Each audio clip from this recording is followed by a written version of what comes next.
Salut à tous et bienvenue dans ce deuxième tuto de Toku Time. Il sera consacré à Garo.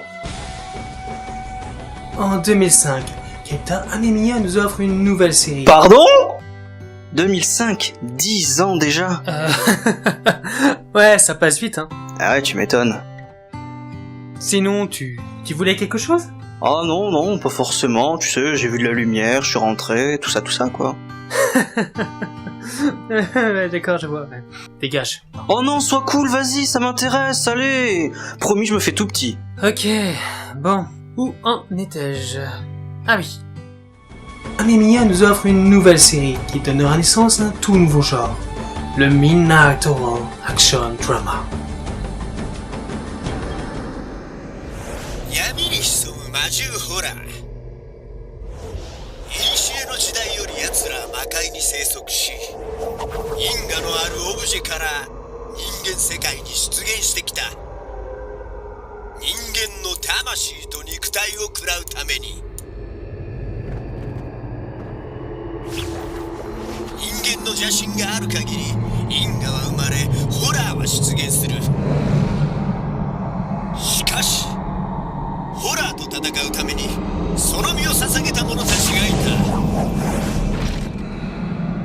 闇を切り裂く希望の光。彼らの戦いは終わることはない。 Ouh, effrayant, non? Non, j'ai pas peur.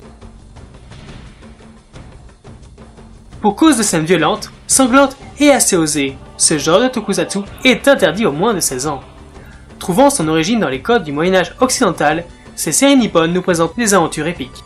Pour combattre, ces chevaliers revêtent des armures inspirées de différentes races de loups, voire même de chacals. Ces protections et les armes qu'ils manient sont forgées en sous-métal, un alliage mystique. Mais attention, ce métal est fabriqué à partir de démons. Le chevalier devra donc souvent purifier son équipement, afin d'éviter de se faire submerger par les ténèbres. Aucun Makakishi ne peut porter son armure plus de 99,9 secondes, évitant alors de se transformer en Shimetsu Joshi, une forme berserk incontrôlable, dirigée par les doutes et les peurs de son porteur. Ce délai est cependant contourné si le chevalier se bat dans le monde d'un aurore ou dans une zone de forte présence magique.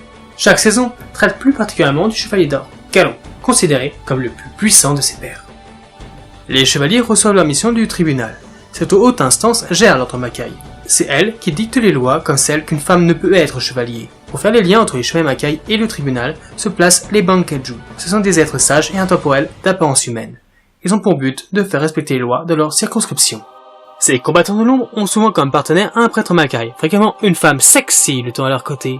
Elles accomplissent diverses tâches comme la traque ou la localisation des aurores. Ils sont formés aux arts martiaux, ainsi qu'à l'utilisation de diverses magies.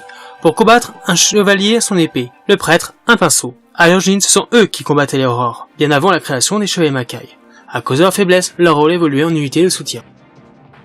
Par ailleurs, une aide leur est apportée sous la forme d'un bijou, comme une bague, un collier ou parfois prenant forme humaine, nommé Madogu. Ces objets de thème gothique doués de paroles servent à détecter les aurores ou l'énergie maléfique. Généralement sages et cultivés, ce sont des alliés de choix pour leur porteur. Grâce à eux, le chevalier peut être indépendant sans avoir à demander constamment conseil à un prêtre Makai.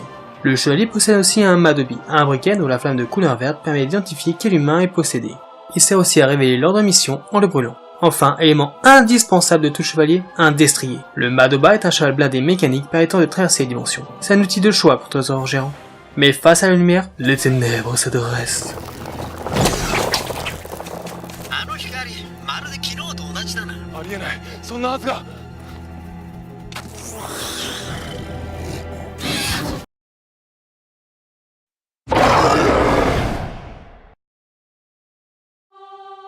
'Nos héros combattent les aurores, des créatures démoniaques profitant de la négativité humaine. Ces êtres s'incarnent dans la victime en prenant possession de leur corps. Se nourrissant d'âme humaine, ils cherchent à asservir le monde. Ils ciblent les travers de l'humanité. Les aurores masculins ont tendance à s'attaquer à des gens cupides, égoïstes ainsi que rancuniers. Les aurores féminins sont plus portés sur la luxure ou l'orgueil, ainsi que la jalousie. Pour venir dans notre monde, les aurores utilisent comme portail des objets chargés en ninga, de l'énergie négative alimentés par les péchés humains. Mis à part les aurores, les héros se retrouvent à combattre un équivalent du chevalier noir des contes médiévaux, l'Ankoku Kishi. Ce chevalier déchu, agissant seul et pervertissant son armure par ses actes maléfiques, a ses propres motivations, se servant de toute personne pouvant lui faire accéder à son but, peu importe les risques ou les pertes.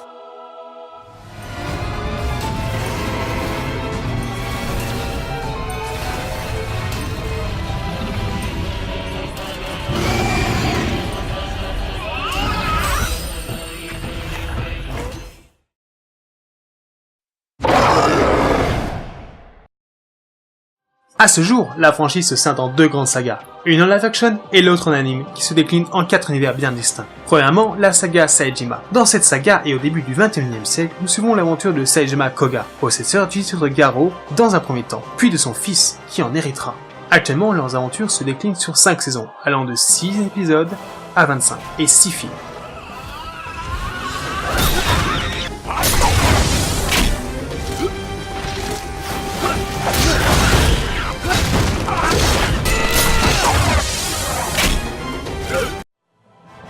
Deuxièmement, la saga Dogal. Se situant dans un futur proche, Ryuga est le possesseur de l'armure Garou qu'il a acquis au prix d'énormes efforts. Nous suivons alors son ascension en tant que véritable Makai Kishi. Pour le moment, son histoire s'étale sur 2 saisons et un film.